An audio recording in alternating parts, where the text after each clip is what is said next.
Hey everyone, tonight we're stepping back in time, not to witness the glory of empires, but to peek into one of its darkest, most anxiety-ridden corners, the life of the powerful official food taster for a Roman emperor. Shock you. Imagine the clinking of golden goblets, the murmur of Latin, the scent of roasted peacock. Remember that from our last chat, and beneath it all, a subtle chilling tremor of fear. You're there, standing beside the most powerful man in the world, surrounded by unimaginable luxury, yet every single dish, every sip of wine, could be your last. This isn't a story of brave gladiators or cunning senators. It's a tale of quiet terror served one bite at a time. And let's be honest, you probably won't survive this job. So, before you get comfortable, take a moment to like the video and subscribe, but only if you genuinely enjoy what I do here. Let me know where you're listening from and what time it is for you right now in the comments below. And if you like what you hear, make sure to like and follow the channel to keep up with all the exciting and terrifying parts. Now, dim the lights, maybe turn on a fan for that soft background hum, and let's ease into tonight's journey together. You stand by the emperor's dining couch, a silent, watchful shadow. The imperial feast unfurls before you, a spectacle of excess designed to awe and impress. Platters of roasted boar, steaming bowls of exotic stews, delicate pastries dripping with honey, all presented on gleaming silver and gold. The air is thick with the aroma of spices from distant lands, mingling with the heavy scent of incense and the sweet perfume of garlands. Musicians play softly in a corner, their lyres weaving a delicate melody that does little to calm the knot of dread tightening in your stomach. This isn't just a meal, it's a meticulously choreographed performance of power and pleasure. Senators, generals, and foreign dignitaries recline on couches, their faces carefully schooled, exchanging hushed whispers and nervous glances. You, however, are not here to enjoy the spectacle. Your eyes dart from dish to dish, your mind racing through the potential dangers. Every morsel, no matter how appealing, is a potential delivery system for your demise. This is your reality. Your grim purpose to be the emperor's human shield against the most insidious of threats. The emperor, often a figure of immense power but also profound paranoia, rarely eats without you performing your grim duty. It's a testament to the pervasive fear of poisoning that haunted the Roman elite. From the earliest days of the Republic to the late Empire, poison was a favored weapon in the ruthless game of politics. It was silent, insidious, and left few traces, making it the perfect tool for ambitious rivals, jealous relatives, or disgruntled enemies. Emperors themselves, having often climbed to power over a pile of bodies, knew intimately the treachery that lurked in every shadow. They understood that the most vulnerable moment was often at the dinner table. Historians still argue whether the actual threat of poisoning was as widespread as the fear of it, but for anyone in your position, the distinction was irrelevant. You watch as a particularly succulent-looking piece of roasted pheasant is brought forth. Its skin crackles, its aroma is intoxicating. But you don't salivate. Instead, your muscles tense. You know with chilling certainty that this glorious dish could be the end of you. A quirky tidbit about this fear: some emperors were so terrified they would only eat foods personally prepared by a trusted few, and even then, your role was essential. It was an unenviable position, a daily gamble with death played out with every single bite. The luxurious setting, the exquisite food, the powerful guests, all just a backdrop to your silent, terrifying ordeal. The lingering scent of that pheasant, so tempting yet so deadly, underscores the chilling truth of your daily existence. Your life, quite literally, hangs by a thread of emperor's paranoia, a daily reality. It wasn't just a fleeting suspicion. It was a deeply ingrained, almost pathological fear that dictated court life, casting a long, dark shadow over every meal. And you, the food taster, were the most tangible manifestation of this imperial dread. You see it in his eyes, the emperor's, when a new dish is presented. A flicker of apprehension quickly masked by an imperial stoicism honed over years of ruthless power struggles. He's seen too many rivals fall to a silent, unseen hand. He's probably used poison himself to remove obstacles on his path to the purple. This isn't a man who trusts easily, especially not when his very life depends on the honesty of his kitchen staff, his courtiers, and even his own family. The threat of assassination, particularly by poison, was a constant companion to Roman emperors, making your job far more dangerous than any frontline soldier's. After all, a soldier faces an enemy he can see. You face an enemy that hides in plain sight, disguised as a delicious morsel. The fear wasn't entirely unfounded, of course. Roman history is rife with examples, both real and alleged, of poisonings. Think of the scandalous rumors surrounding Claudius's death, or the grim certainty of Britannicus's demise at Nero's table. These weren't isolated incidents. They were grim precedents that fueled the imperial anxiety. Every cough, every sudden indisposition at court could spark a new wave of fear and suspicion. This constant threat meant that the role of the food taster wasn't a ceremonial sinecure. It was a desperate necessity, a last line of defense against an invisible killer. Historians still argue whether the frequency of poisonings matched the level of imperial paranoia. But for you, the taster, the statistical likelihood was secondary to the very real possibility that this meal, this sip, could be the one. Your position is a stark reminder of the emperor's isolation. For all his power, he can't simply enjoy a meal like anyone else. Every dish is a potential trap. Every attendant is a potential conspirator. And you, the taster, are the filter through which all sustenance must pass. It's a lonely existence at the top, and your job is a constant, horrifying illustration of that loneliness. A quirky tidbit about this paranoia, some emperors would even taste your food just to be sure you weren't planning something clever. It's a trust exercise with deadly consequences. This pervasive fear shaped not just dining, but the entire atmosphere of the court. Whispers circulated alliances, shifted, and smiles often hid daggers. Your presence at the emperor's side, tasting each dish, was a chilling ritual, a public acknowledgment of the ever-present danger. It was a daily reminder to everyone present that life at the top was precarious and death could arrive disguised as a delicacy. The luxury, the power, the glory, all of it was underscored by this fundamental, terrifying vulnerability. And you were caught in the crosshairs, the living embodiment of the emperor's deepest fear. The emperor's pervasive paranoia defines your very existence. But let's be clear about your own standing in this precarious world. You are not a trusted confidant, not a beloved family member, nor a powerful general. Your role as a food taster is often a brutal reflection of your lowly station slave or freedman. This isn't a career choice. It's a grim assignment, a duty born out of the desperate need for a disposable human shield. You were likely born into servitude, or perhaps captured in some far-off campaign and brought back to Rome. Your life, your very being, is not your own.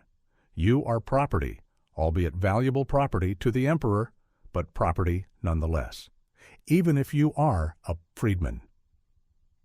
Someone who has gained their freedom, your past as a slave still marks you, and your current position as a taster doesn't exactly scream social mobility. Instead, it screams highly vulnerable to sudden violent death. There's no fancy toga in your future, just a growing sense of dread. This social status, or lack thereof, is crucial to understanding why you're in this position. A powerful senator or a member of the imperial family could never be forced into such a dangerous, demeaning role. But a slave or freedman, their lives are expendable in the grand scheme of imperial politics. Your value lies solely in your willingness to die in the emperor's stead. It's a pragmatic, if utterly barbaric, solution to a very real problem. And it ensures that even if you drop dead from poison, there are plenty more where you came from, eager or compelled to step into your fatal shoes. Historians still argue about the exact origins and backgrounds of all imperial food tasters throughout Roman history. But the general consensus points to individuals of low social standing. Your day-to-day life outside of the terrifying tasting sessions would be one of constant subservience. You don't make demands. You don't voice opinions. You are there to serve, to obey, and most critically to survive long enough for the emperor to finish his meal. Your entire existence revolves around the imperial stomach. A quirky tidbit about your colleagues: sometimes the emperor might employ multiple tasters, creating an odd silent competition for survival. Imagine glancing sideways at your fellow tasters, wondering which one of you will be the next to crumple to the floor. Talk about workplace stress. The grim reality is that you possess no real power, no influence beyond your immediate life-saving for the emperor function. You cannot refuse a dish. You cannot question the chef. Your existence is defined by quiet obedience and the horrifying anticipation of what each new platter might bring. You are a pawn in a deadly game, a human litmus test for lethal intent. And this fundamental lack of agency makes your situation all the more pitiable. You are not a hero. You are a victim in waiting your life hanging by the thread of another's malevolence. Your lowly station, a mere instrument of the emperor's survival, dictates the rhythm of your day, a rhythm punctuated by meals. And the first, often the most terrifying, comes with the dawn, the Spina morning ritual's first bites. This isn't a leisurely breakfast. It's an immediate plunge into your perilous duty, a grim reminder that danger doesn't wait for the sun to be high in the sky. Even before the city fully awakens, long before most courtiers are out of their silken beds, you are roused. The emperor, ever vigilant, needs to eat, and you need to ensure that his food won't kill him before he even begins his day. You'd be led to the imperial private dining chambers, or perhaps a secluded antechamber where the first seemingly innocuous items of the day await. It could be a simple bowl of porridge, a few pieces of fruit, or a goblet of wine. But to you, each is a potential chalice of doom. The process is swift, silent, and utterly devoid of ceremony. Unlike the grand banquets, there are no musicians, no throngs of senators. Just you, the emperor, or perhaps a trusted chamberlain, observing closely, and the food. You would take a small portion of each item, usually with a dedicated spoon or cup, and consume it. Then you wait and wait. This silent vigil, the most agonizing part of the morning, could stretch for agonizing minutes. Every twitch, every cough, every slight dizziness would send a jolt of panic through you. Is this it? Is this the moment the poison takes hold? Historians still argue about the exact timing protocols for these early morning tastings, but the immediate consumption and agonizing wait are consistently implied. Even the emperor's water would pass through your lips first. Imagine that. The clearest, most elemental substance, yet even it could be tainted. Often special pitchers of water would be prepared and sealed, but even then your duty was unyielding. The first sip of clear, refreshing water could be the harbinger of a burning throat and convulsing muscles. A quirky tidbit: some accounts suggest that even the very air in certain chambers might be tasted for noxious fumes, though this was likely more superstition than science. But it highlights the pervasive nature of the fear. The tension during these morning rituals is palpable. The emperor watches you, his expression unreadable. He's not waiting for you to tell him the food is delicious. He's waiting for you not to die. Your survival for those few minutes is his reassurance, his green light to begin his day without immediate threat. It's a chilling bond forged in fear. And then, once you've shown no ill effects, the meal can truly begin for him. For you, it's just the start of a long day of anticipating your own demise. You might make a bad joke about preferring burnt toast if it meant you didn't have to risk your life, but it would just echo in the silent, anxious chamber. You've survived the morning's first bites, but the reprieve is fleeting. Your next terrifying task is the agonizing attempt to perform the nearly impossible, identifying poisons with primitive methods. Forget modern forensics or sophisticated lab tests. Your toolkit for detection is laughably inadequate, relying more on folklore and desperate hope than actual science. It's a terrifying game of chance with your life as the ante. The Roman world, for all its engineering marvels, possessed a surprisingly limited understanding of toxicology. The prevailing belief was that certain substances or reactions could reveal the presence of poison. One common, though highly unreliable method involved observing the all food's reaction to heat. If a dish bubbled unusually changed color or gave off a strange odor when heated, it might be suspected of being poisoned. Imagine hovering over a brazier, carefully watching a stew simmer, trying to discern if that subtle shimmer is just the fat rendering or the telltale sign of a deadly concoction.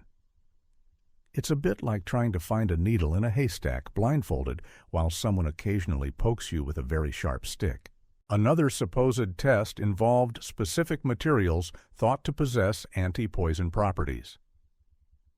Serpent's tongue, actually fossilized shark teeth or bush agate stones, were sometimes placed in food or drink with the belief that they would change color or react in the presence of venom.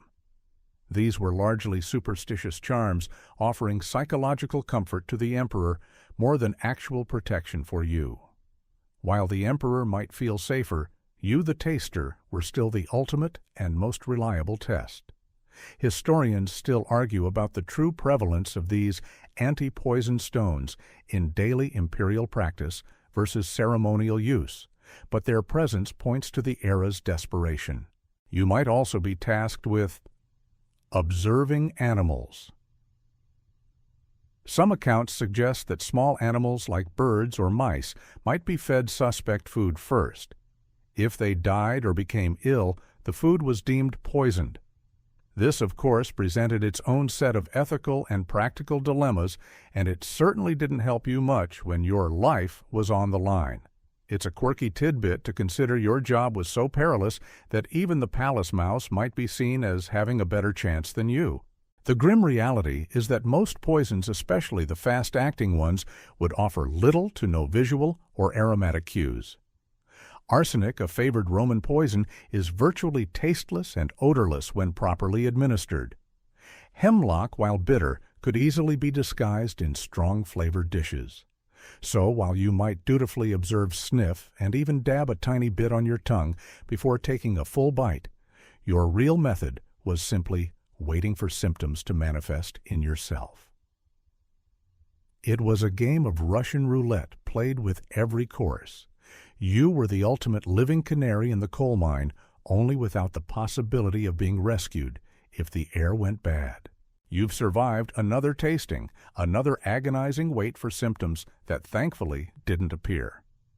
This brings us to a crucial yet terrifying aspect of your job: taster's training and unofficial curriculum. There's no academy for food tasters, no parchment diploma stating you've mastered the art of not dying. Your education is on-the-job brutal and entirely self-taught, through observation fear and the grim lessons learned from those who failed before you. Your curriculum begins the moment you're assigned the role. You quickly learn to observe everything. You'd meticulously study the emperor's reactions to food, looking for any subtle changes in his demeanor that might indicate even a mild discomfort. You'd watch the chefs and servants like a hawk, noting any nervous gestures, any unusual haste in their movements, or any attempt to divert your attention. Every person handling the food, from the gardener who grew the vegetables to the slave who poured the wine, becomes a potential threat. It's a constant high-stakes psychological game where your life depends on your ability to read human behavior and subtle environmental cues. You learn to recognize the subtleties of ingredients. Over time, you might develop an acute sensitivity to unusual smells or tastes. Perhaps a particular wine has a slightly off bouquet, or a piece of fruit has an uncharacteristic bitterness. While this isn't foolproof, it's all you have. You try to commit to memory the typical appearance, aroma, and flavor of every dish the emperor consumes regularly, so any deviation stands out like a sore thumb. Historians still argue about the extent to which Roman palates could discern subtle poisonous flavors, given the heavy use of spices and strong-tasting ingredients like garum, which could easily mask poisons. Then there's the grim lesson of your predecessors. You might have witnessed another taster fall ill or heard hushed whispers about a sudden, inexplicable death. These are your real teachers, their silent fates serving as terrifying case studies. You'd try to piece together what happened, what dish they tasted, what symptoms they exhibited, in a desperate attempt to learn from their fatal mistakes. It's a macabre form of on-the-job training where the failures pay the ultimate price. A quirky tidbit: some sources suggest that experienced tasters might even develop a sort of poisoner's intuition, an uncanny knack for sensing when something was truly off, though this was likely more survival instinct than any scientific ability. Ultimately, your training is less about identifying the poison itself and more about identifying danger. 10. It's about constant vigilance, a heightened state of awareness where every meal is a potential execution. You learn to eat quickly but carefully, to always be present, and to be ready to react if the worst should happen. This unofficial curriculum is a relentless master, and its lessons are written in the cold sweat of fear. You might joke about needing a hazard pay bonus, but you know that your payment is simply another day of breath in your lungs. Your training is a brutal education in survival, but it's the constant shifting currents of court intrigue, every meal a threat, that truly transform dining into a minefield. The emperor's table isn't just a place for sustenance. It's a stage for power plays, rivalries, and betrayals where food becomes the most insidious weapon. And you, dear taster, are unwittingly caught in the crossfire of these deadly games. Imagine the faces around the emperor's table. That senator, smiling benignly, might secretly resent the emperor's latest decree. That trusted general could harbor ambitions for the purple himself. Even family members, an ambitious mother, a jealous brother, a scheming wife, might see poison as the quickest path to influence or succession. Everyone has a motive, everyone a secret. And every single dish arriving from the kitchen, no matter how innocent it seems, could be the culmination of a months-long plot. It's like a deadly, never-ending game of Clue, except you're the one who always gets killed first. The very structure of the Roman court encouraged this kind of backstabbing. With immense power concentrated in one man and succession often unclear or violently contested, any means to gain an advantage was fair game. Poison was particularly favored because it could be discreet. A sudden illness, a lingering ailment, a seemingly natural death, these could all be attributed to natural causes, especially if the victim was already sickly or elderly. This ambiguity allowed plots to flourish, leaving fewer traces and making it harder for the emperor to pinpoint the true culprit even after the fact. Historians still argue about the extent to which emperors themselves or their inner circles actively used poison as a political tool. But the perception of its widespread use certainly fueled the fear. You become acutely aware of the subtle shifts in power the alliances formed and broken the silent glares exchanged across the dining room. A new face at the table could mean a new threat. A sudden promotion for a rival could mean desperation. You're not just tasting food, you're tasting the political climate, sensing the tension that could boil over into a deadly brew on your platter. A quirky tidbit: some accounts suggest that poisoners would target dishes that were known imperial favorites, betting that the taster would be less suspicious of a familiar comfort food. Imagine dreading the emperor's preferred roasted dormouse because you know it's a prime target for a lethal addition. This constant backdrop of intrigue means that your vigilance can never waver. The danger isn't just from a rogue cook, It's from the highest echelons of power, from individuals who have everything to gain and nothing to lose by your death. Every meal is a test of your observation skills, your ability to read the unwritten drama unfolding around you. And with every bite, you're not just consuming food, you're consuming the very real threat of ambitious political maneuvering. You might joke that you'd rather be fighting barbarians on the frontier, but at least there you'd see the sword coming. The chilling reality of court intrigue means that your adversaries aren't merely clumsy. They are masters of culinary deception, the poisoner's art. This isn't about simply sprinkling some suspicious powder over a dish. It's about sophisticated cunning methods designed to ensure your demise and the emperor's while leaving minimal trace. You're not just up against a meal, you're up against a deadly puzzle, and you're the only one forced to attempt to solve it by ingestion. Imagine the poisoner a shadowy figure, often operating within the palace, meticulously planning their attack. They wouldn't just pick any dish. They'd likely choose a rich, complex stew or a heavily spiced sauce, something whose strong flavors could easily mask a bitter taste. The Romans, after all, loved their strong flavors, from the ubiquitous garum to liberal applications of herbs and spices. A slightly off taste could be dismissed as a new recipe or a variant of a familiar spice. It's like trying to detect a single drop of ink in a barrel of wine. Historians still argue about the precise chemical understanding Roman poisoners possessed, but their practical skill in administering lethal doses effectively is well documented. One common method of deception involved slow-acting poisons. Instead of a sudden dramatic collapse, these insidious concoctions would cause a gradual decline in health, mimicking a natural illness or old age. This allowed the poisoner to escape immediate detection and suspicion. You might feel a lingering fatigue, a dull ache, or a persistent stomach upset for days or weeks after a meal. You'd dismiss it as a common ailment, only for it to slowly, inexorably lead to your end. This delayed effect meant that even if you tasted the food and initially survived the poison, could still claim you much later. Talk about a nasty surprise that keeps on giving. Another technique was to target specific parts of a dish. Perhaps the poison was concentrated in a single prized morsel intended for the emperor's personal portion, or perhaps in the first few sips from a specific goblet. This made your job even harder, as you couldn't possibly taste every single grain of rice or every molecule of liquid.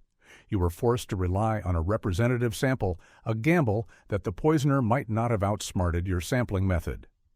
A quirky tidbit about this: some poisoners were rumored to use layered poisons, where one non-lethal substance would be tasted first, by you masking a second truly deadly substance that would activate only later, or upon contact with another specific ingredient consumed by the emperor.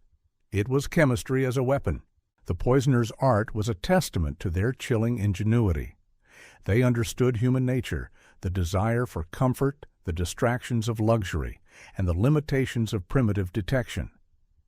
They knew how to play on your vulnerabilities, turning the very act of sustenance into a potential trap. And you, the unwitting guinea pig, were forced to confront this deadly artistry with every single meal. It makes you almost wish for a simpler, less interesting meal, like stale bread and water. Almost. The poisoner's art, so cunning and deceptive, was brought to life by the grim realities of specific poisons and their dreadful effects. While their methods of concealment were sophisticated, the substances themselves were ancient, potent, and horrifyingly effective, turning your internal organs into a battlefield. You're about to confront the terrifying knowledge of what might happen if your luck finally runs out. Among the most common and feared poisons in the Roman world was arsenic. Formic. It was popular precisely because it was relatively tasteless and odorless when prepared correctly, making it ideal for culinary deception. Ingesting arsenic could lead to a range of agonizing symptoms: severe abdominal pain, vomiting, diarrhea, intense thirst, and eventually organ failure and death. The effects could be rapid or delayed, depending on the dose and purity adding to the terror. Imagine the stomach cramps, the sudden weakness, the burning sensation, all while trying to maintain your composure in front of the emperor. It's a slow internal explosion. Then there was hemlock, famously used to execute Socrates. While its bitterness made it harder to conceal, a skilled poisoner could mask it in strongly flavored wines or rich garlicky stews. Hemlock primarily acts on the nervous system, leading to muscle weakness, paralysis, and ultimately respiratory failure. You might feel your limbs growing heavy, your breath becoming shallow, your vision blurring, all while remaining terrifyingly conscious of your impending doom. It's a creeping, chilling paralysis that steals your ability to move, then to breathe. Historians still argue about the exact chemical understanding Roman poisoners had of these substances, but their practical knowledge of effective doses was clearly advanced. Other more esoteric poisons were also in the arsenal. Substances derived from belladonna. Deadly nightshade could cause hallucinations, dilated pupils, rapid heart rate, and delirium before eventual collapse. Certain fungi, like the infamous death cap mushroom, Amanita phalloides, could cause severe liver and kidney damage, leading to a delayed, agonizing death that might be mistaken for a natural illness. A quirky tidbit: some poisoners were rumored to use concoctions of animal venom, like snake venom, which, if ingested and absorbed, could have horrifying and rapid effects, though this was harder to conceal and less commonly achieved. The dreadful effects of these poisons meant that your survival wasn't just about not dying immediately. It was about not feeling any symptom. A subtle headache, a slight dizziness, a moment of blurred vision. Any of these could be the precursor to a full-blown attack and a grim signal to the emperor that the dish was compromised, but at your expense. Your body was the testing ground, and its suffering was the alarm bell. So, as you eye the next dish, its enticing aroma, a cruel trick, you're acutely aware of the internal landscape that could soon become a battleground. Each bite carries not just flavor, but the potential for a specific, agonizing journey towards an inevitable end. It's a terrifying anatomy lesson taught by the very food you're forced to consume. You might joke that you've got the worst job in Rome, and for once everyone would agree. The agonizing potential of those dreadful poisons now hangs heavy in the air as the next course arrives. This isn't a casual serving. It's the highly formalized, utterly terrifying moment of the tasting process, a public spectacle. Your act of eating is not just a personal gamble. It's a meticulously observed ritual, a grim performance designed to reassure the emperor and intimidate anyone with nefarious intent. Imagine yourself standing rigidly beside the emperor's dining couch. A servant approaches with a new dish, perhaps a silver platter piled high with delicate fish or a rich steaming porridge. The atmosphere shifts. All eyes, from the emperor to the most distant courtier, subtly turn towards you. This is your cue. With a trembling hand, you'd take a small portion of the food. It's not a bite you savor. Your senses are on high alert. You note the aroma, the texture, any subtle discoloration. You chew slowly, deliberately, not for enjoyment, but for any unusual bitterness, any metallic tang, any hint of the unnatural. Then comes the waiting. You stand there utterly still, your expression carefully neutral. Every muscle in your body is tense, braced for the first jolt of pain, the first wave of dizziness, the first sign that this meal is tainted. The silence in the dining hall is often broken only by the soft murmur of music or the clinking of cutlery, but for you, it's a deafening roar of anticipation. The emperor watches you with an intensity that could burn holes through stone. He's not waiting for your approval of the chef. He's waiting for you. Not to collapse. Your continued upright posture is his signal that the dish is for the moment safe. Historians still argue about the exact duration of these waiting periods, but even a minute would feel like an eternity when your life is on the line. This public act of tasting served a dual purpose. For the emperor, it was immediate visual confirmation of his security. Your survival was his green light. For potential poisoners, it was a deterrent. They knew that their deadly concoction would have to pass through you first. Your death, while tragic for you, would expose their plot and likely lead to their brutal demise. It was a macabre, living warning mess with the emperor's food, and you'll pay the ultimate price. A quirky tidbit: some accounts suggest that on particularly suspicious occasions, you might even be required to taste the food from different parts of the dish, just in case the poison was unevenly distributed or cleverly hidden. Talk about needing to cover all your bases. So as you go through this chilling ritual, every movement deliberate, every breath controlled, you understand that your body is a stage. Your life and your temporary survival is the performance. It's a terrifying ballet of vulnerability and vigilance, played out before an audience that hopes you live but is prepared for you to die. You're the emperor's insurance policy paid for with the constant threat of your own life. And there's no applause, only the silent relief when you remain standing.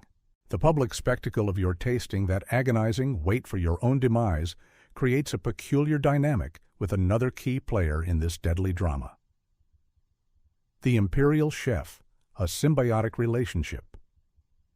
Dîner. You might think he's your enemy, the one who could inadvertently or intentionally end your life. But in truth, your fates are grimly intertwined, bound by the shared goal of the emperor's survival. Imagine the head chef, the Archimagirus, a figure of immense skill and often immense pressure. His reputation, his career, and very likely his life depend on the emperor's continued health. If poison is found in a dish, particularly one prepared in his kitchen, the consequences for him and his staff would be swift and brutal. So while he might resent your presence, your job is in a perverse way his ultimate quality control. You are his living, breathing assurance that his culinary creations are free from malevolent additions. It's a relationship built on mutual terror. You both need each other to live, which is a surprisingly strong bond, even if neither of you would admit it. You would develop an almost unspoken understanding with the chef. You observe his routine, his meticulous attention to ingredients, the guarded expressions of his kitchen staff. He, in turn, knows your preferences, your subtle cues, and the particular dishes the emperor favors, and thus the ones most likely to be targeted. You might even have subtle ways of communicating: a shared glance, a slight nod, a barely perceptible pause that signals a moment of heightened concern. Historians still argue about the precise level of cooperation between imperial tasters and chefs, but it's clear they operated within a shared ecosystem of fear. Conversely, a malicious chef could be your deadliest foe. If the chef himself was part of a poisoning plot, he could easily circumvent your tasting methods, perhaps by concentrating the poison in a very specific, hard-to-sample part of a dish, or by using a delayed-action poison. Your trust in the kitchen, therefore, was always conditional, a brittle shield against truly cunning treachery. A quirky tidbit: some chefs might have had their own tasters or even tasted ingredients themselves before sending them to the emperor's table, creating a miniature tasting hierarchy within the kitchen itself, just adding more layers of anxiety. The pressure on the imperial chef was immense. Not only did he have to produce extraordinary feasts daily, but he had to do so under the constant threat of suspicion and death. Every mistake, every ingredient sourced, every new hire carried potentially fatal risks. His art was practiced in the shadow of the executioner's axe, much like your own. So, as you watch the chef direct his bustling staff, a silent respect might pass between you. You are both cogs in a terrifying machine, united by the precariousness of your positions and the emperor's unwavering, life-threatening paranoia. Your survival means his survival for a little while longer at least. It's not friendship exactly, but a shared burden that few others could ever understand. You both just want to make it to tomorrow. Your grim alliance with the imperial chef born of shared peril does little to alleviate the pervasive atmosphere of whispers and suspicions, constant anxiety. In the Roman court, words could be as deadly as poison, and the ever-present fear of betrayal gnawed at everyone, especially you. Your mental toll from this perpetual unease is almost as heavy as the physical risks. Imagine the endless hushed conversations that ripple through the palace corridors. Every cough, every stumble, every slightly pale face is scrutinized. Is it illness, or is it poison? Is that senator truly ill, or has he just been visited by a friend bearing a gift? You're hyper-aware of these whispers because they directly impact your job. A new rumor about an ambitious general could mean that his next meal will be the target. The court is a hotbed of intrigue, and you're forced to tune into every frequency of suspicion. It's like living in a constant state of low-grade panic, where every shadow holds a potential threat, and every friendly face could be hiding malevolence. This constant anxiety permeates every aspect of your day. You find yourself scrutinizing not just the food, but the faces of those around you. The seemingly innocuous cupbearer, the cheerful cook, the quiet slave who cleans the dining hall. Any of them could be an unwitting pawn or a willing participant in a deadly plot. You become a master of reading body language, searching for micro-expressions of guilt, fear, or malice. Your eyes are constantly scanning your ears, constantly straining forever on guard. Historians still argue about the true psychological impact of living under such constant threat, but the descriptions of imperial paranoia suggest it would be crippling. The emperor himself, the source of this paranoia, also suffers from it. You witness his own guardedness, his reluctance to fully trust even his closest advisors. This unspoken fear from the top trickles down, infecting everyone. His suspicious nature becomes your reality. Your existence is a mirror reflecting his deepest anxieties back at him every single day. A quirky tidbit about this constant anxiety: some accounts suggest tasters might have developed nervous tics, or a particularly gaunt appearance, a visible manifestation of the relentless stress of their job. You probably sleep with one eye open even if you manage to sleep at all. You might try to distract yourself to focus on the luxury around you, the beauty of the mosaics, the warmth of the brazier. But the whispers are always there, the unspoken accusations, the constant fear of a misstep, a missed detection, a sudden collapse. Your mind is a perpetual battlefield of what-ifs, each scenario playing out your demise in gruesome detail. It's a mental prison as real as any physical one. So as you stand at the emperor's side, outwardly, calm inwardly, a tempest of worry. Remember that your job isn't just about tasting food, it's about enduring the relentless mental siege of suspicion, the constant dread that gnaws at your sanity. You are a silent sentinel against a silent killer, and the price of vigilance is a life lived in constant, unbearable anxiety. You're probably too stressed to enjoy even the freshest Roman bread. The constant anxiety from the whispers and suspicions, a heavy cloak you wear daily, reveals a deeper truth about the emperor's existence. Even for the most powerful man, meals are fraught with dread. This brings us to dining alone, an emperor's fear. Those rare chilling instances where the emperor might hesitate to dine, even with you, his trusted taster, a testament to the absolute peak of his paranoia. Imagine a scene where a particular political crisis has erupted, or a fresh wave of assassinations has swept through the senatorial ranks. The emperor, usually keen to project an image of secure power, might withdraw even further into his private chambers. He might even on occasion demand that only the most basic uncooked foods be presented, or that only he and you are present in the room with no other servants.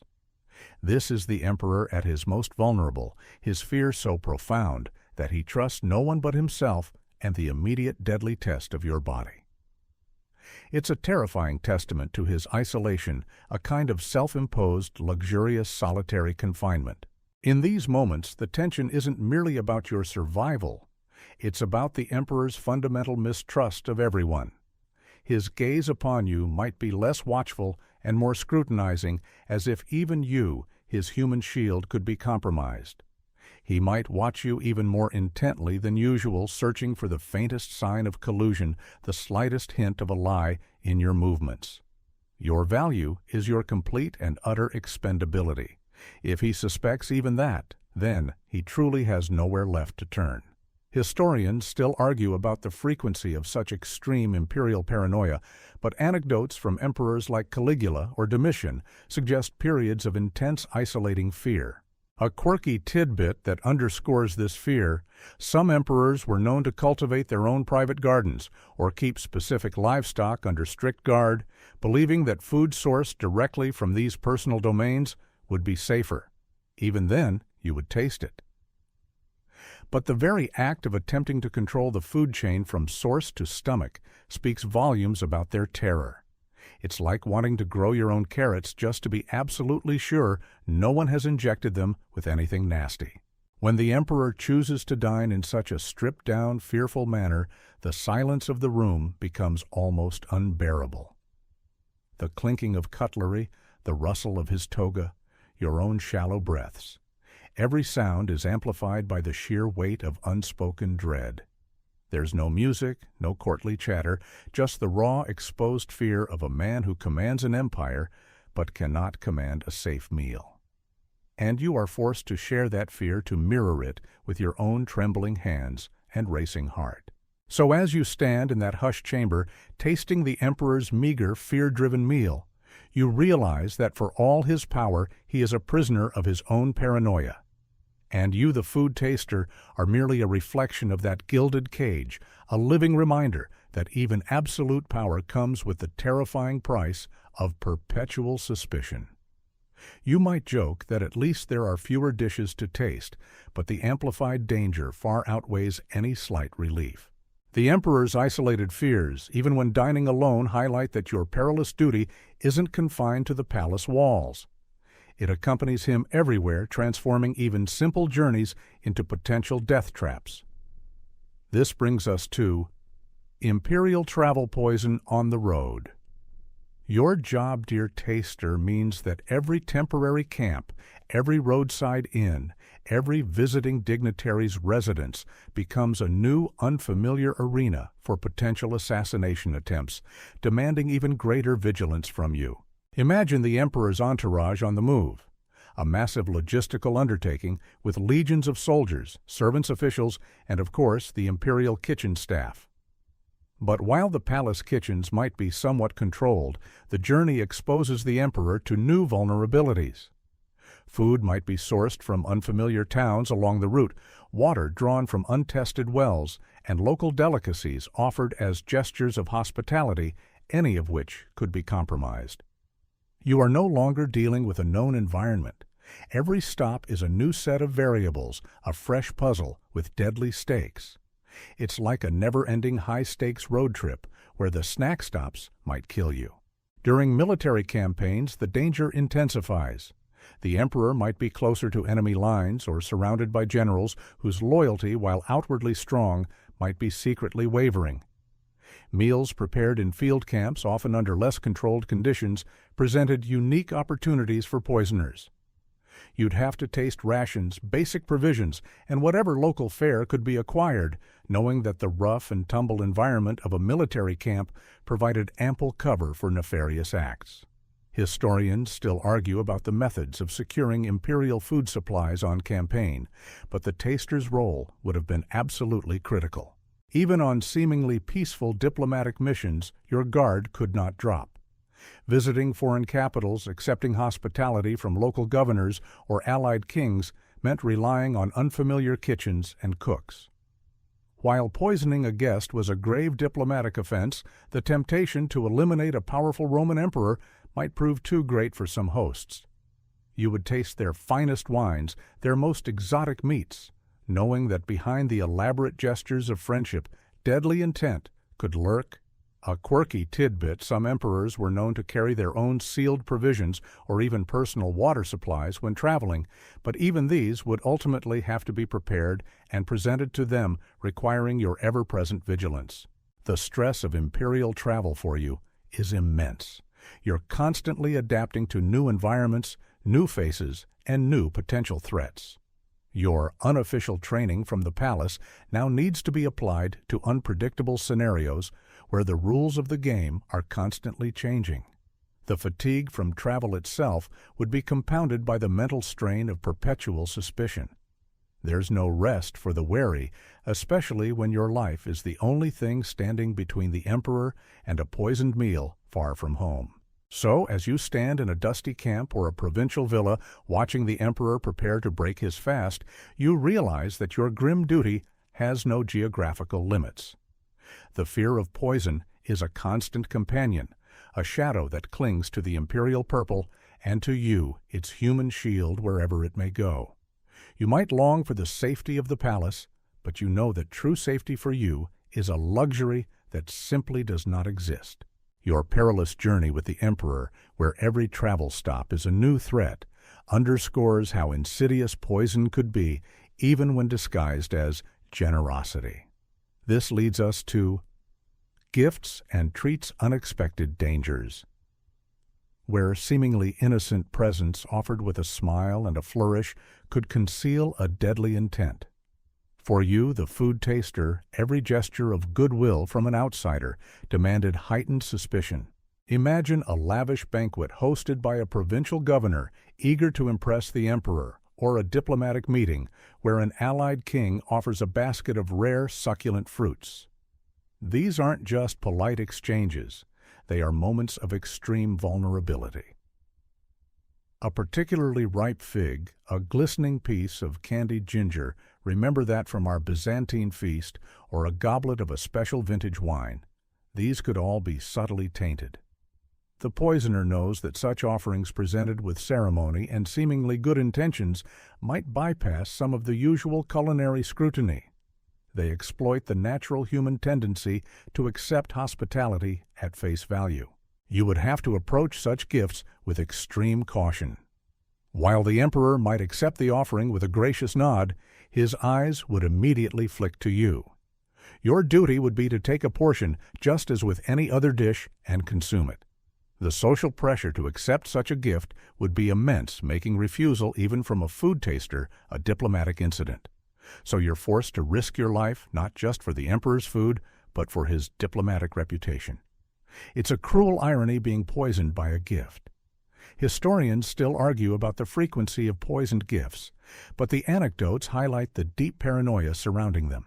This type of poisoning was particularly cunning because it shifted responsibility away from the imperial kitchen. If a gift from an outside source proved fatal, the blame would fall squarely on the giver, potentially sparking a war or political retribution. This made it an attractive option for those looking to eliminate the emperor without implicating themselves or their immediate network within the palace. A quirky tidbit: some accounts mention highly elaborate poison boxes or poison rings designed to subtly introduce a lethal substance into a drink or food at the moment of serving, making detection even more difficult. Imagine trying to spot that microscopic action in a bustling, opulent dining hall. The emotional toll of these gifts must be immense. Every time a beautifully wrapped basket or a glittering flask is presented, your heart would pound. You know that beneath the facade of generosity lies a potential trap, a calculated attempt on your master's life, and by extension your own. The very symbol of friendship becomes a source of dread. So, as a smiling dignitary presents a plate of sweet cakes, seemingly harmless and tempting, you are forced to swallow not just the treat, but the terrifying uncertainty that comes with it. You're constantly reminded that in the emperor's world, danger can wear the most alluring disguise, and even the kindest gesture could be a harbinger of your end. You might joke that you prefer lumps of coal as gifts, as they're far less likely to be lethal. You've dodged another bullet, or rather, another poisoned fig, but not all tasters are so fortunate. This grim reality brings us to Failed Tasters, the Ultimate Price. Your predecessors, your colleagues, even potentially you faced the stark, inevitable consequence of a job that offered no second chances. Their fates serve as a chilling constant warning. Imagine witnessing it. Perhaps it's not a dramatic, instantaneous collapse, but a gradual, terrifying decline. A fellow taster, perhaps the one assigned to the emperor's wine, takes a sip. A moment later, his hand trembles, then he clutches his stomach. A subtle cough turns into a gasp, his skin grows ashen, and he drops to his knees, convulsing, before finally collapsing into an inert heap. The silence in the dining hall would be absolute, punctuated only by his agonizing final breaths. The emperor would recoil, perhaps issuing swift orders, while you standing nearby would feel a cold dread creep up your spine. This is the ultimate gruesome proof that the system works, but at what horrific human cost. The death of a taster was not just a tragic accident, it was a public execution, a horrifying warning.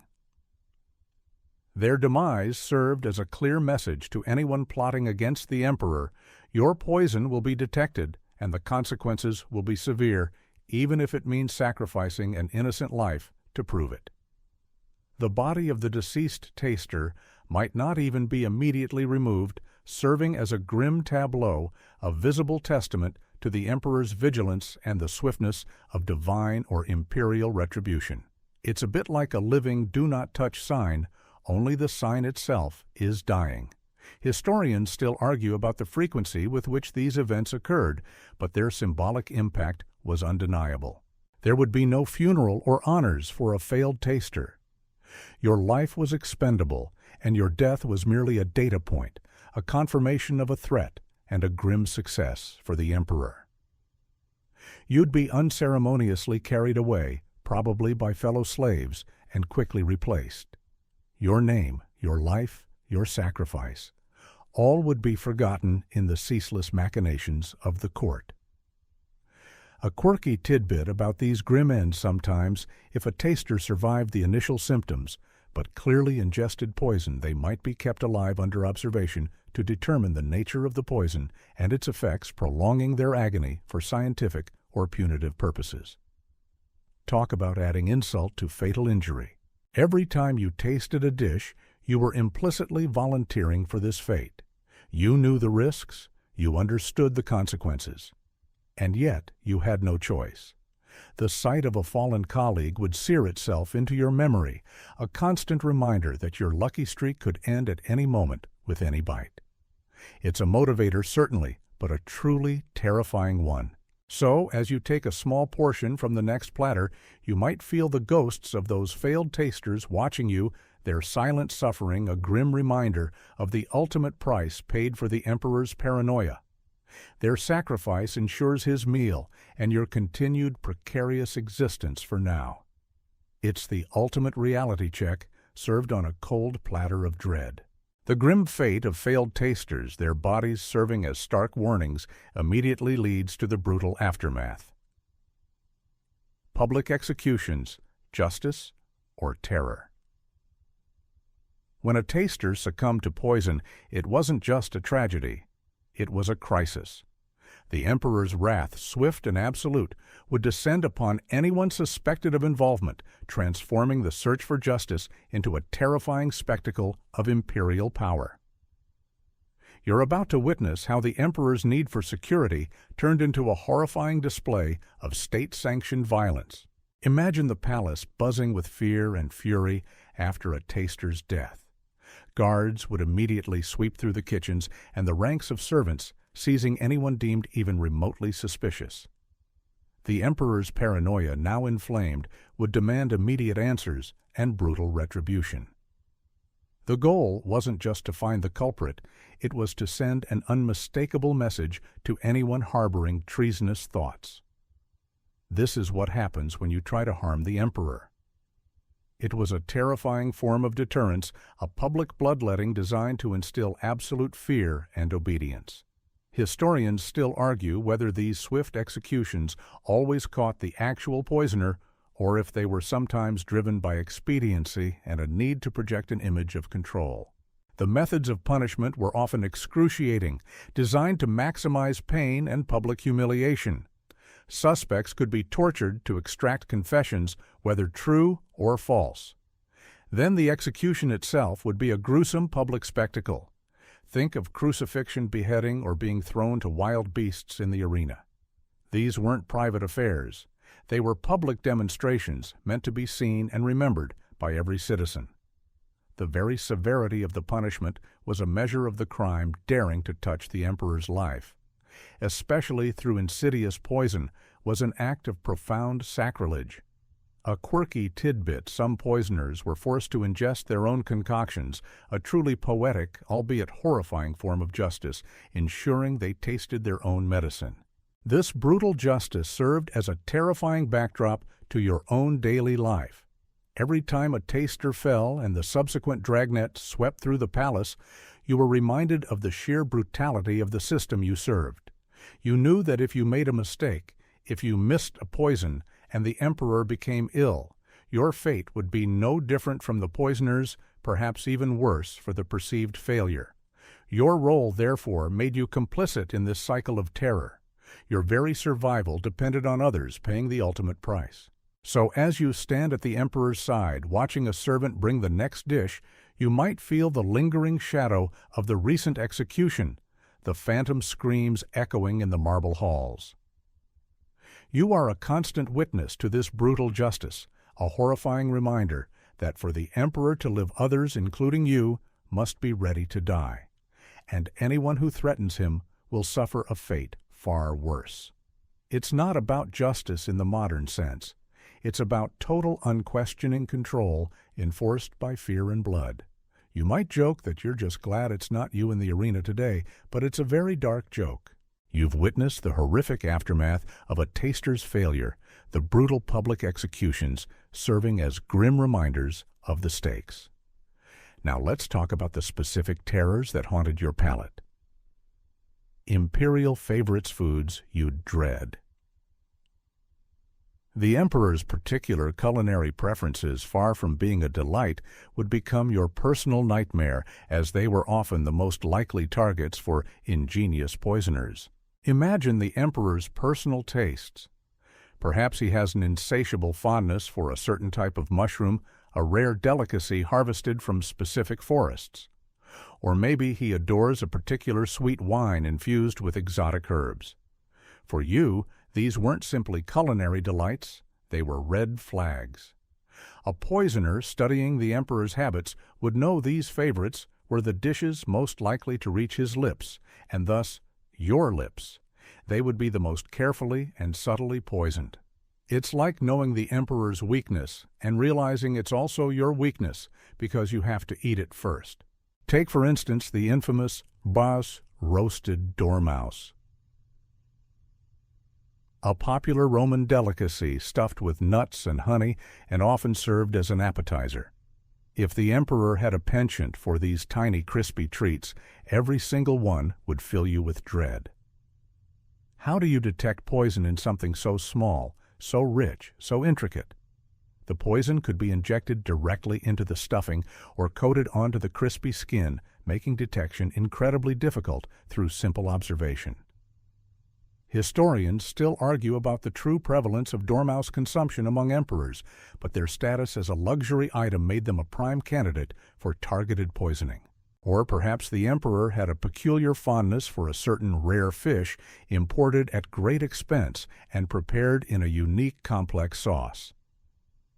The very exclusivity of such a dish would make it a perfect vehicle for a poisoner, as fewer hands would touch it, reducing the chance of accidental discovery.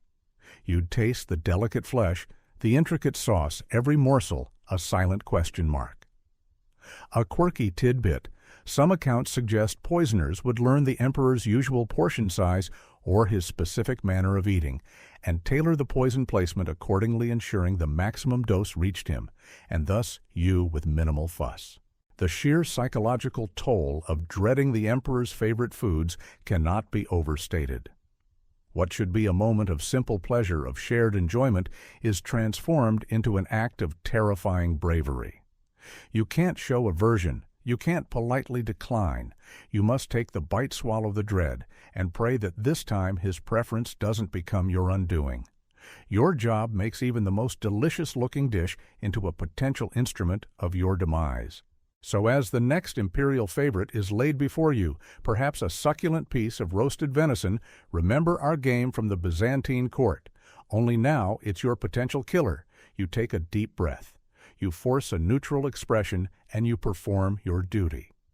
Every time you taste one of these beloved dishes, you're not just ensuring the emperor's life, you're facing your deepest culinary fears, head-on bite, by agonizing bite. And you just hope he picks something boring for tomorrow. The dread of the emperor's favorite foods is a heavy burden, but the threat isn't confined to solid dishes. Even the most seemingly innocuous refreshment could harbor deadly intent. This leads us to water and wine liquid dangers. Where the very beverages meant to quench thirst or uplift spirits were often prime targets for poisoners demanding your constant vigilance, you're about to discover that every sip was a gamble. Imagine the crystal-clear water drawn from an aqueduct and poured into a gleaming silver pitcher, or the rich ruby-red wine fermenting in amphorae deep within the imperial cellars. These liquids, so essential to life and celebration, were also terrifyingly easy to contaminate. A drop of tasteless arsenic, a powdered herb that dissolved without a trace, could transform a refreshing drink into a fatal draught. For you, the food taster, the fluid nature of these threats made them particularly insidious. There was no solid food to visually inspect, no texture to discern an oddity. It was pure chemical roulette. The preparation of imperial beverages was often shrouded in secrecy, managed by a dedicated staff of cupbearers and cellar masters. This exclusivity, while meant to ensure purity, also created opportunities for a determined poisoner operating within that trusted circle. A moment of inattention, a bribe, or a subtle sleight of hand could be all it took. You would taste not just the wine, but also the very water the emperor would drink the flavored drinks and any medicinal tonics. Historians still argue about the precise methods used by Roman poisoners to introduce substances into liquids, but the fluidity of the medium certainly presented unique challenges for detection. The chilling aspect of liquid poisons was their often rapid absorption into the bloodstream. While solid food might offer a brief window for symptoms to appear before the emperor consumed a full portion, a poisoned drink could act much faster, giving you less time to react and raise an alarm. Your collapse could be almost instantaneous, the very act of warning the emperor coming too late. It's like a deadly game of chugging where the loser dies immediately. A quirky tidbit about liquid dangers: some Roman texts mention specific poison cups, or vessels with false bottoms, or secret compartments designed to release a poison only when tilted a certain way, or when a specific liquid was added. While potentially more theatrical than practical for daily use, the very idea speaks to the lengths poisoners would go to ensure their victim, and perhaps bypass the taster, met their end.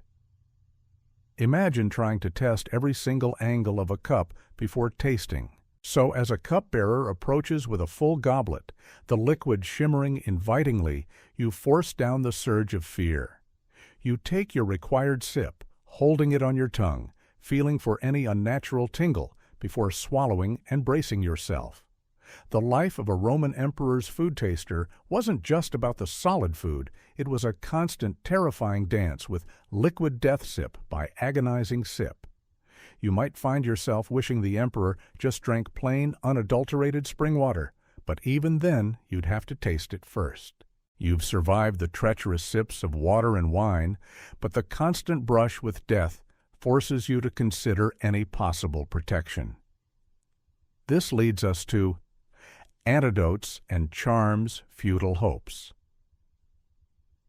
In a world without modern toxicology, desperate measures and superstitious beliefs were often the only solace offering a fragile shield against the ever-present threat of poison.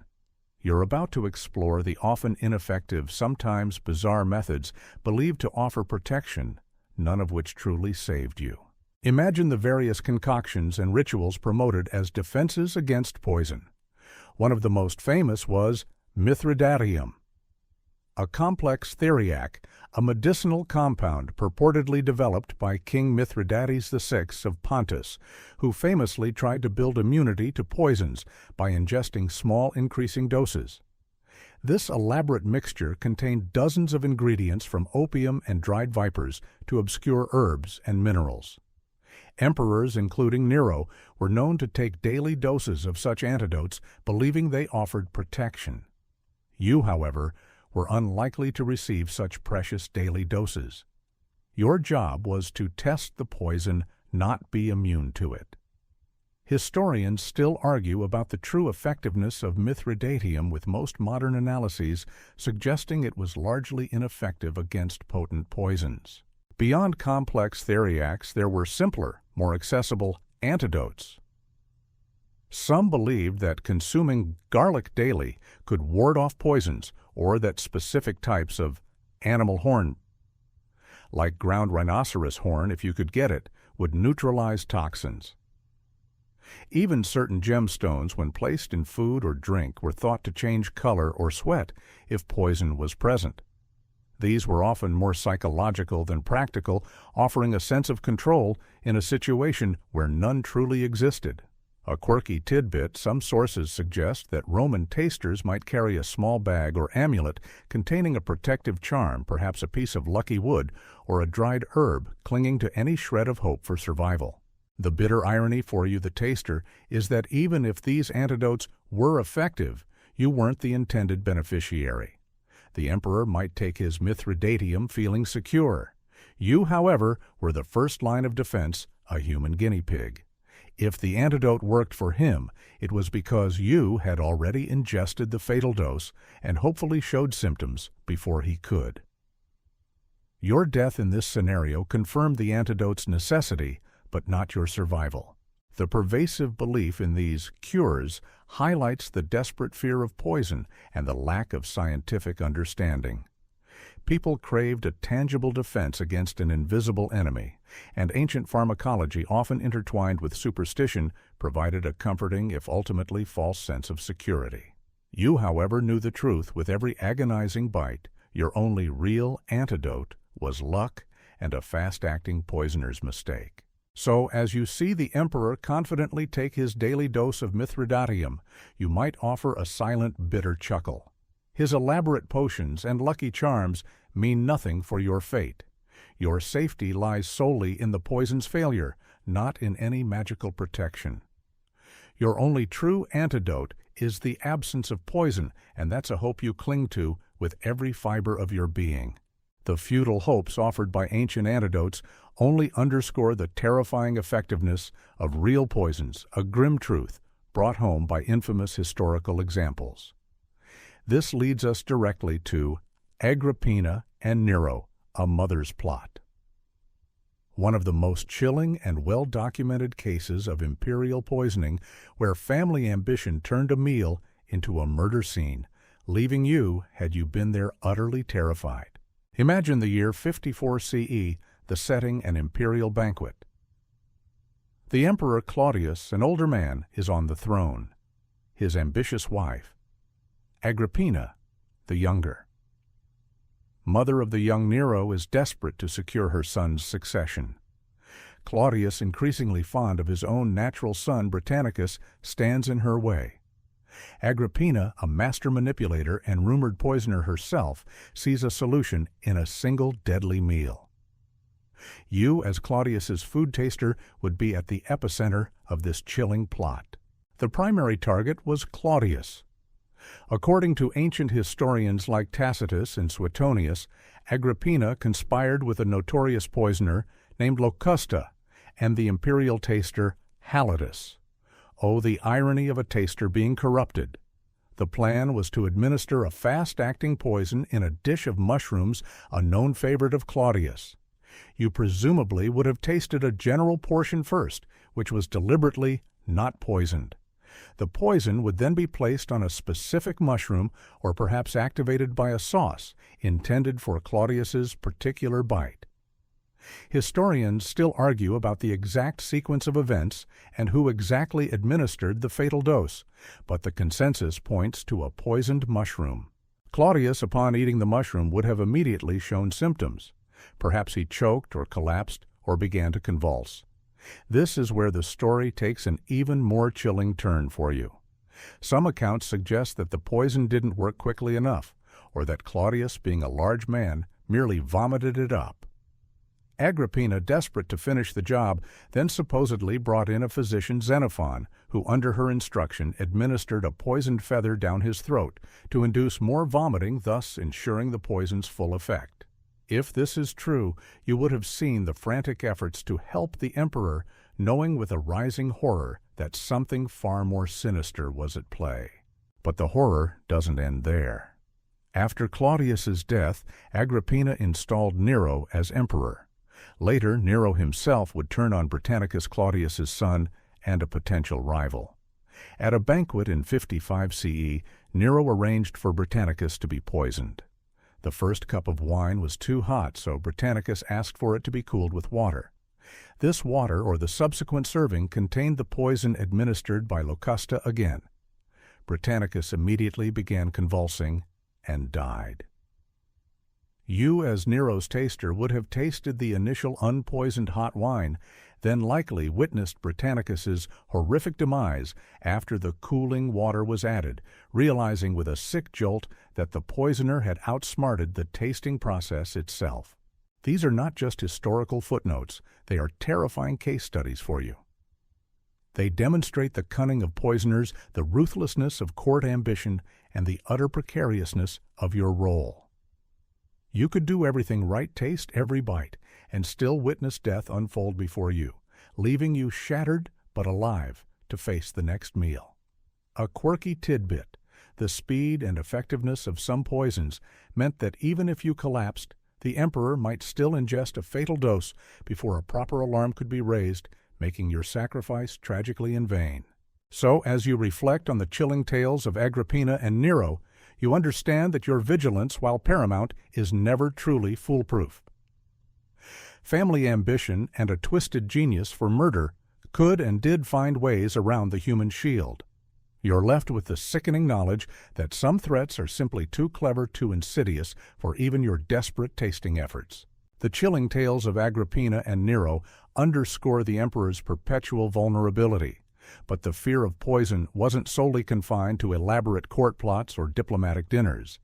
It extended even to the seemingly benign, the fear of the common meal outside the palace. The emperor's paranoia meant a profound distrust of any food prepared beyond the tightly controlled familiar confines of his own palace kitchens. You, as his taster, had to extend your vigilance to every ordinary morsel. Imagine the emperor, for whatever reason, needing to eat while visiting a friend's villa, a wealthy senator's country estate, or even a local temple during a religious festival.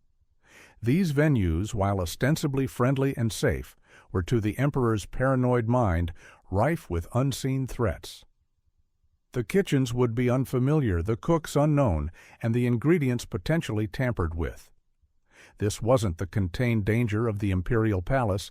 It was an open-ended threat, an environment beyond the emperor's immediate iron-fisted control. And you were forced to navigate this treacherous culinary landscape for him. It's like going to a potluck where everyone might be trying to kill you, and you have to taste every single dish. Even a simple loaf of bread bought from a bustling market stall in a small town, or a piece of fruit offered by a local farmer, would be subjected to your terrifying scrutiny. You wouldn't just taste the elaborate feast dishes, you'd taste the seemingly humble everyday fare, because poison could lurk anywhere. The emperor's distrust was absolute, making every single item of food or drink originating from outside his direct purview a potential weapon. Historians still argue about the practicalities of sourcing and tasting food on the go for emperors, but the universal need for a taster is clear. This hypervigilance meant that the emperor could rarely, if ever, truly relax and enjoy a meal in an external setting. His suspicion cast a pall over every hospitality, offered every gesture of welcome. Your presence was a constant unspoken reminder to his hosts that their food was not entirely trusted. It was a diplomatic tightrope walk, where your survival and the emperor's depended on discerning genuine generosity from insidious treachery. A quirky tidbit, some emperors would insist on bringing their own personal water supply even to a well-known villa, and you would still have to taste that water, first reinforcing their ultimate distrust of any external source. The psychological burden of this outside tasting would be immense. In the palace, at least, you had a sense of the known players, the familiar enemies. Outside, the possibilities for betrayal multiplied exponentially. Every new face, every new kitchen, every new ingredient represented an unknown variable, a fresh opportunity for an ambitious rival or a disgruntled enemy to strike. Your paranoia had to match or even exceed the emperor's. So, as you stand at a senator's lavish table, far from the reassuring if terrifying familiarity of the palace kitchen, and a seemingly innocent dish of local olives is presented, you take a deep breath.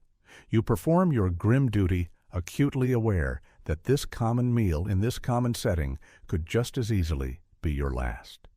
The emperor's fear was all-encompassing, and so was your peril.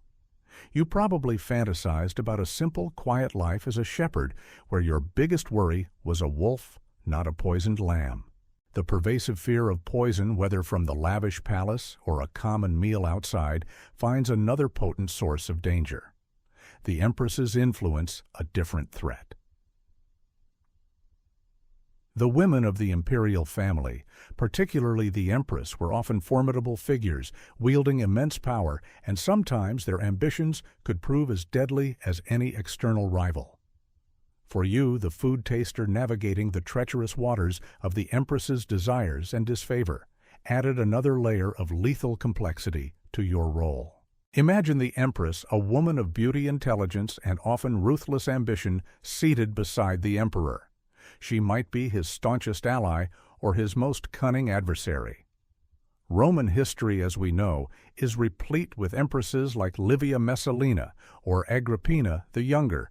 Remember her from Claudius and Nero's story, who were deeply involved in court intrigues, assassinations, and power struggles. Their methods were often subtle, relying on influence manipulation, and yes, poison. This meant that the emperor's food could be a target, not just from external enemies, but from within his own most intimate circle. And you, the taster, were caught in the crossfire of domestic disputes with imperial consequences. It's like being forced to take a bite out of a poisoned wedding cake. An empress might seek to eliminate rivals to her children, dispose of a troublesome husband, or simply consolidate her own power. Her access to the emperor's private chambers, her influence over kitchen staff, and her ability to introduce special ingredients or dishes made her a uniquely dangerous poisoner.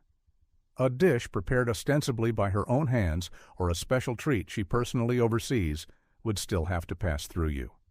You'd feel the immense pressure knowing that offending the empress by showing suspicion could be just as dangerous as actually tasting poison. Historians still argue about the true culpability of many empresses in poison plots, as accusations were easily flung in politically charged environments. Your interaction with the empress would be fraught with subtle peril. You'd observe her reactions as you tasted the dishes she presented, looking for any telltale signs of nervousness or satisfaction. A sweet smile from her could conceal the bitter taste of death. You'd learn to gauge her moods, her preferences, and the allegiances of her personal retinue, as any of these could indicate a heightened risk.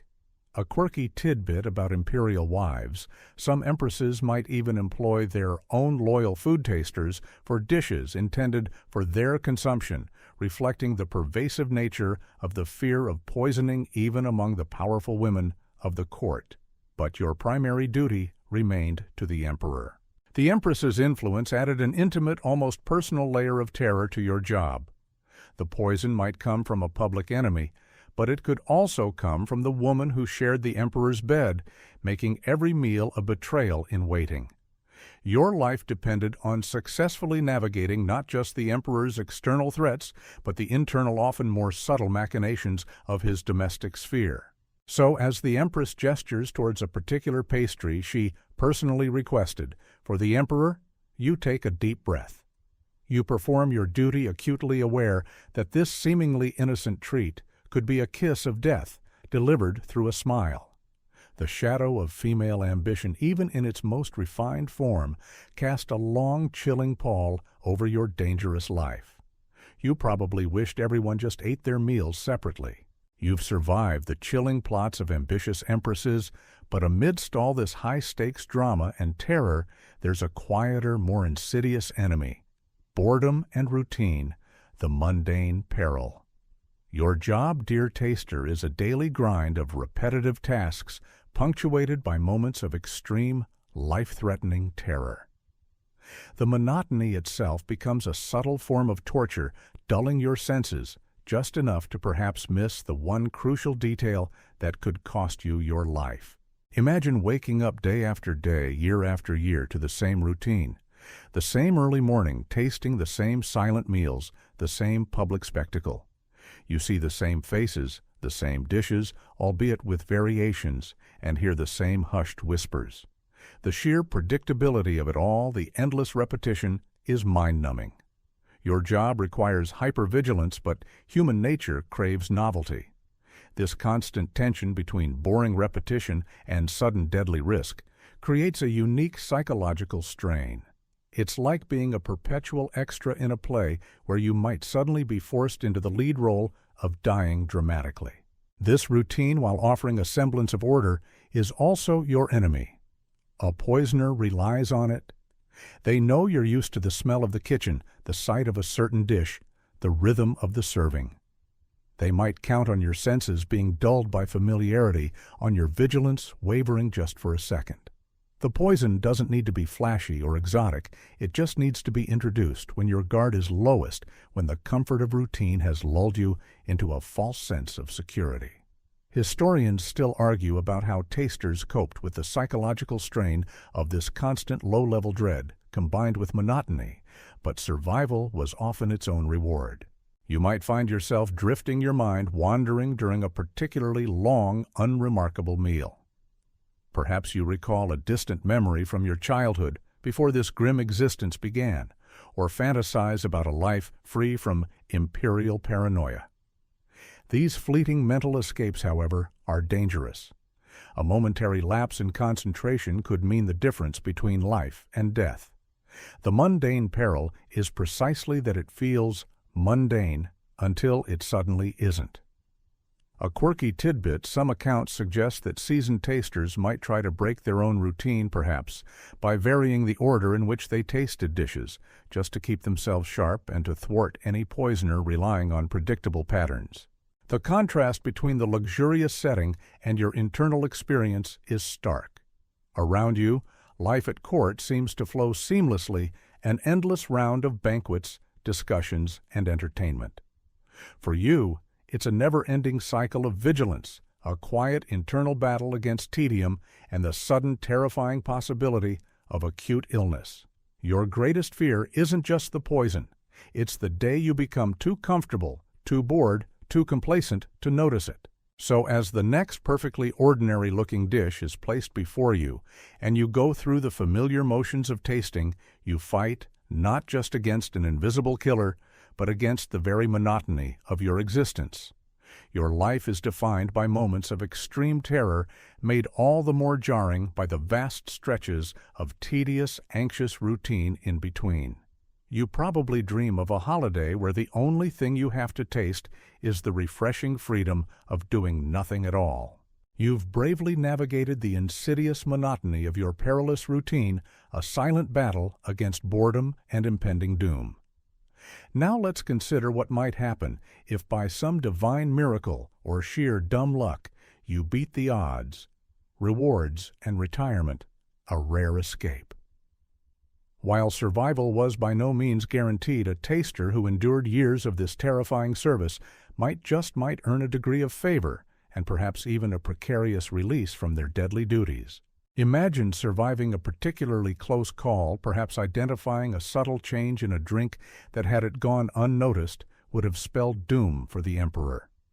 Your quick thinking, your unwavering vigilance would not go unrewarded. The emperor, relieved and perhaps genuinely grateful for his preserved life, might bestow gifts upon you. These wouldn't be fleeting trinkets. We're talking about a significant sum of money, perhaps a small plot of land, or even the highly coveted gift of freedom. If you were a slave, this freedom was the ultimate reward, the golden ticket out of your daily nightmare. Historians still argue about the frequency of tasters surviving long enough to receive such rewards, but the possibility, however slim, was certainly there. For a freedman taster, the reward might be an elevation in status, perhaps a minor administrative position within the palace, far from the perilous dining hall. Or, for the truly fortunate, a full retirement to a small villa in the countryside, away from the intrigue and the constant threat of poison. Picture yourself there, tending to a small garden, no longer scrutinizing every leaf, every drop of water for a hidden killer. The simple act of eating a meal of your own choosing, untasted by you, would be a luxury beyond comprehension.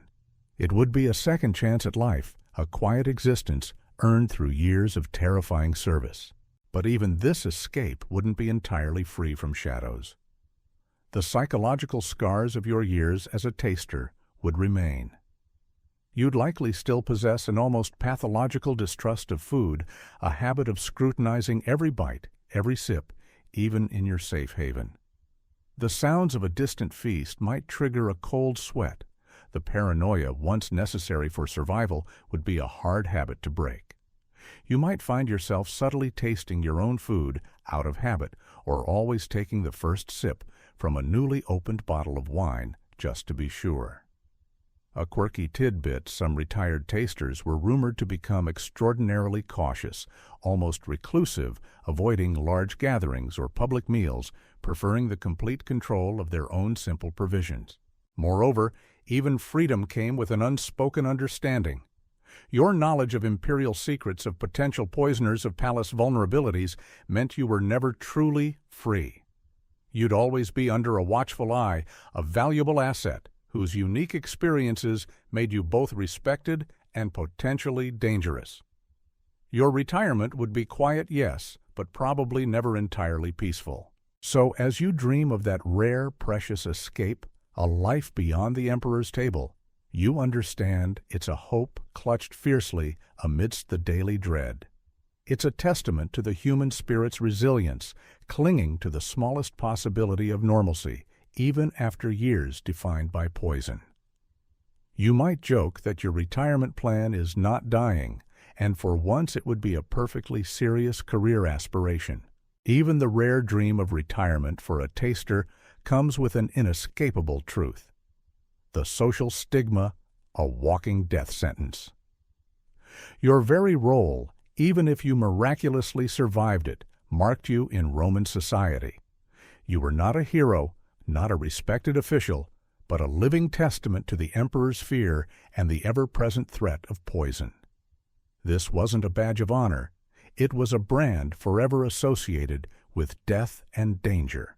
Imagine trying to integrate back into regular Roman life, even with newfound freedom or wealth. Your reputation would precede you. You were the one who tasted poison for the emperor, the one who might have seen others die, the one who lived in the shadow of assassination. People might treat you with a mixture of morbid fascination and wary distance. Would they trust you? Would they invite you to their own feasts, knowing your profession? Probably not. The mere presence of an ex-taster might stir up uncomfortable reminders of imperial paranoia, making social interactions fraught with unspoken tension. It's like being constantly introduced as the guy who used to taste poison for Hitler. Not exactly a great icebreaker. Your professional expertise was a double-edged sword. While you possessed invaluable knowledge about poisons and courtly intrigue, this knowledge also made you a potential liability. You knew too much. You had seen too much. powerful figures might fear that you could be bribed to reveal secrets, or that your very existence was a walking reminder of their past misdeeds. This could lead to a life of quiet isolation, where trust was a luxury you could no longer afford, and true friendships were hard to forge. Historians still argue about the social integration of former imperial slaves or freedmen with dangerous knowledge, but the inherent suspicion would be profound. Even if you managed to build a new life, the shadow of your past would linger. You'd likely be viewed as a walking embodiment of death, a man who had faced the Reaper daily and lived to tell the tale, but was perhaps still tainted by the experience. People might avoid eating or drinking anything offered by you, or subtly eye your hands for nervous tremors.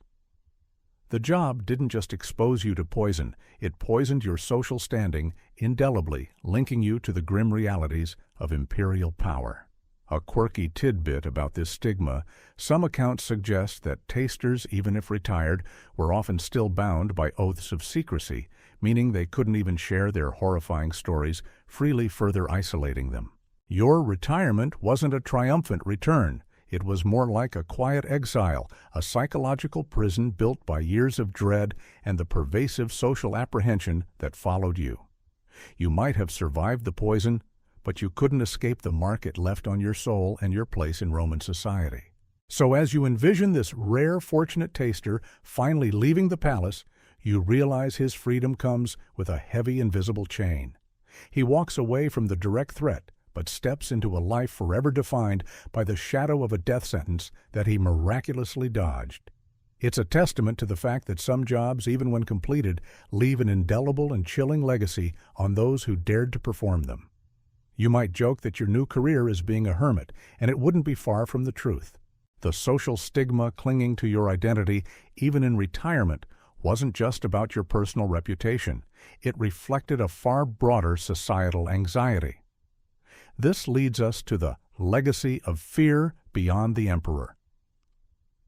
The paranoia that necessitated your terrifying role wasn't confined to the emperor's dining table. It permeated the upper echelons of Roman society, creating a culture where suspicion of poison was a constant, unsettling undercurrent for the elite. Imagine a powerful senator hosting a lavish banquet in his own villa. While he wouldn't have a dedicated imperial taster like you, the fear of poisoning would still be palpable. Rivals, disgruntled slaves, ambitious family members, all could be potential threats. Wealthy Romans often employed their own trusted slaves or freedmen to taste their food, albeit on a less formalized scale than the emperor. The very concept of gustatores tasters wasn't just for the imperial family. It was a necessary precaution for anyone of significant standing, a grim testament to the pervasive danger. It's like everyone in high society needing their own personal edible bodyguard. This widespread fear influenced everyday behaviors among the Roman elite. They might insist on seeing ingredients prepared from scratch or refuse food from unfamiliar sources. They might develop elaborate rituals around dining intended to deter potential poisoners.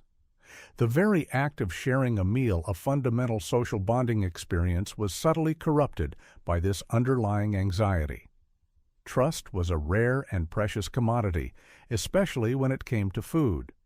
Historians still argue about the true incidence of poisoning among the Roman aristocracy versus the pervasive paranoia surrounding it, but the latter certainly shaped social customs.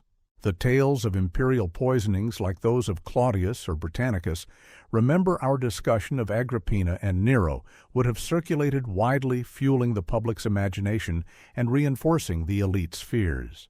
These stories served as grim cautionary tales, teaching everyone that power came with the constant threat of a silent, insidious death.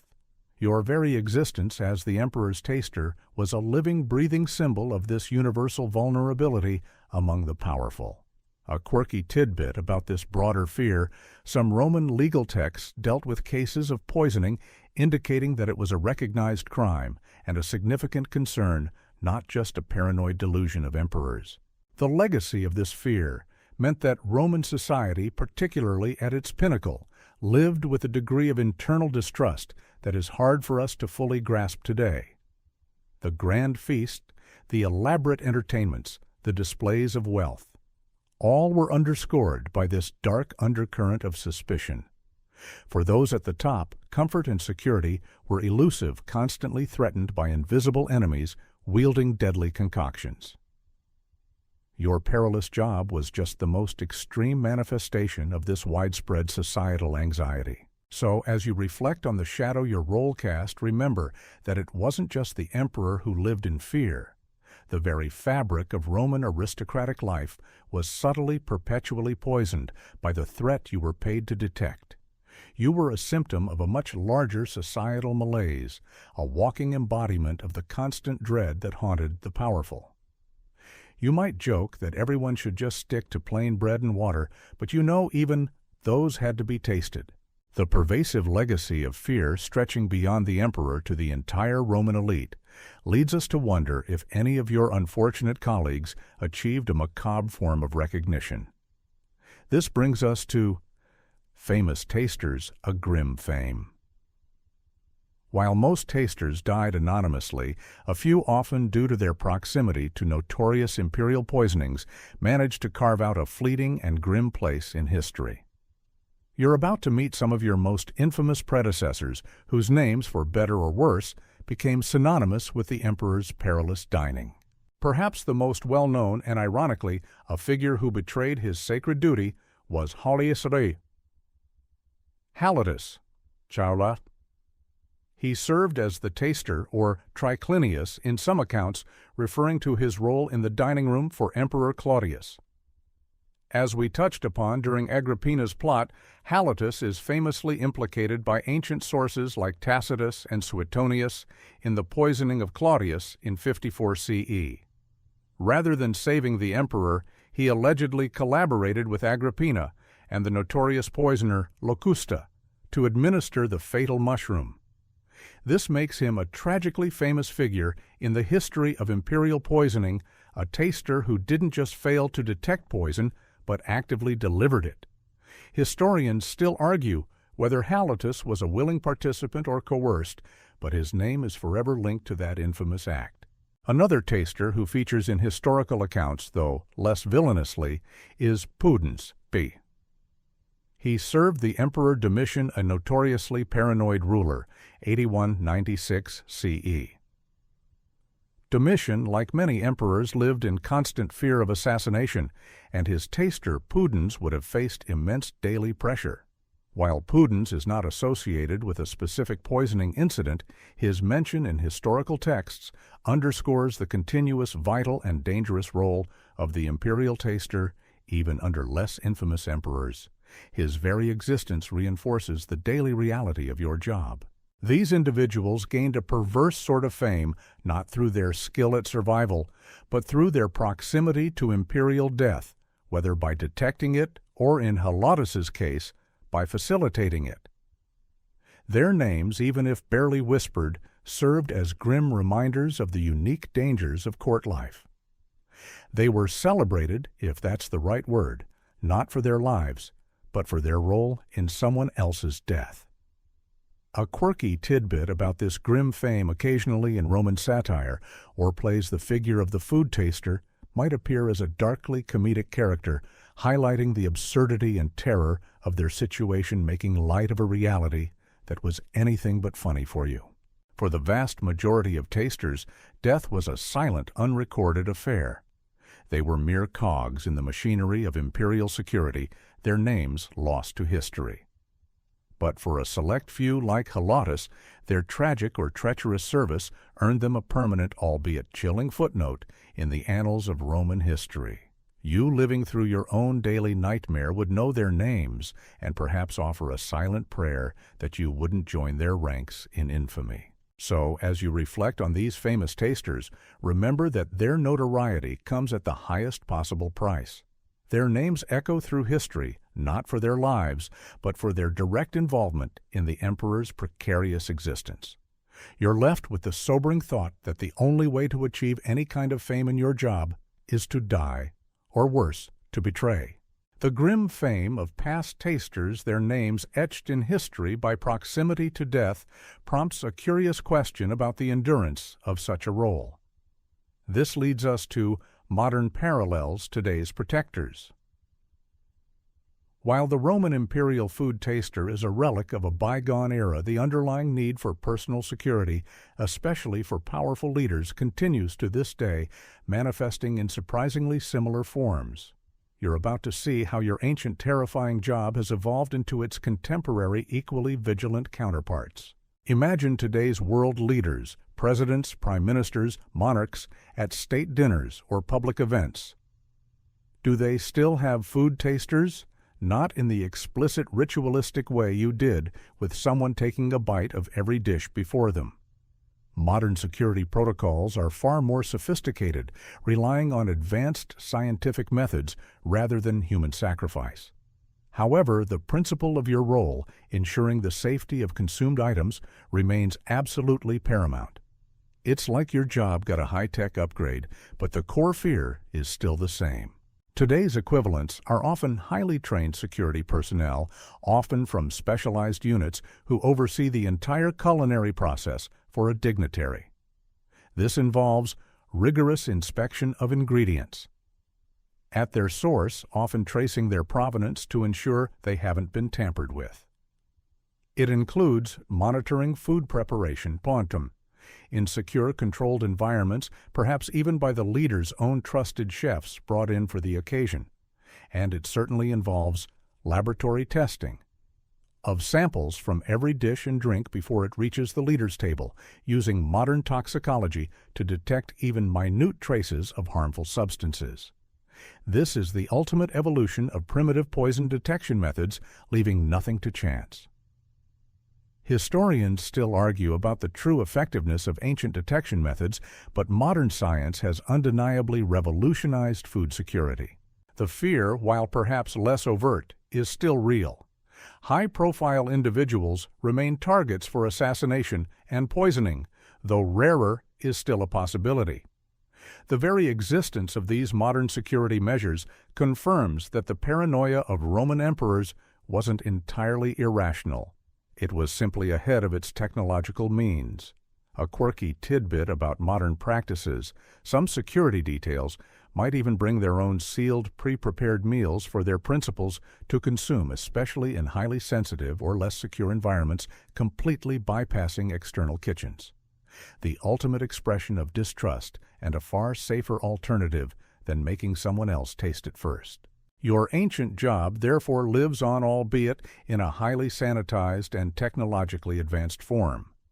The silent vigilance, the meticulous attention to detail the understanding that a meal can be a weapon. These are principles that still guide security professionals today. They are your professional descendants, standing guard over the powerful, ensuring their next bite is not their last, but without the agonizing personal risk you faced. So, as you reflect on the evolution of your perilous role, you realize that while the methods have changed, the fundamental need for protection against insidious threats has not.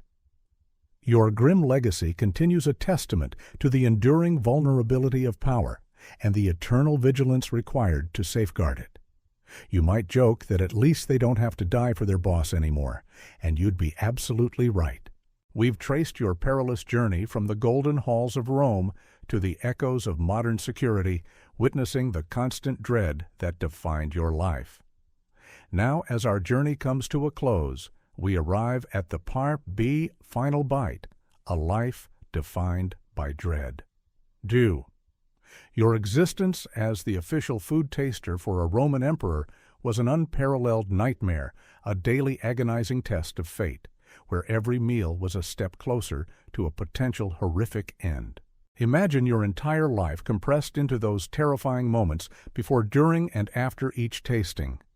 The anticipation, the forced calm, the internal bracing for symptoms, the constant psychological torture of not knowing when or how death might strike.